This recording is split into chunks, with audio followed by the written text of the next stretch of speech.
Günün sonunda qarnın aşağı nahiyəsində ağırlıq hiss edirsiniz. Sanki nə isə aşağı çəkilir. Bəzən oturub duranda fərqli hisslər yaranır və yaxud ayaq üstə duranda narahatlıq hiss edirsiniz. Bunun səbəbini bəzi xanımlar yaşla əlaqələndirir, bəzi xanımlar isə doğuşdan sonra baş verən fəsadlarla əlaqələndirir. Halbuki bu əlamətlər uşaqlıq sallanmasının xəbərçisi ola bilər. Uşaqlıq sallanması zamanı uşaqlığı saxlayan əzələ bağ aparatı zəiflədiyi üçün uşaqlıq öz normal anatomik vəziyyətindən aşağıya doğru sallanmağa başlayır. Xəstəlik irəlilədikcə qarnın aşağı nahiyəsində və bel nahiyəsində ağrılar arta bilər, cinsi həyatda diskomfort yarana bilər, sidiyə getmə problemləri, qəbzlik problemləri yarana bilər. Eyni zamanda aralıq nahiyəsində şişkinlik müşahidə oluna bilər. Belə hallarda uşaqlıq sallanması, eyni zamanda sidik kisəsinin sallanması və yaxud düz bağırsağın sallanması ola bilər. Bunun üçün müayinə olunmaq lazımdır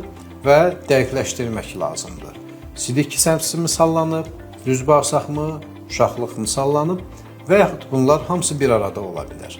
Yanlış bir düşüncə var ki, uşaqlığı çıxardarıqsa bu problem aradan qalxar. Amma bu belə deyil.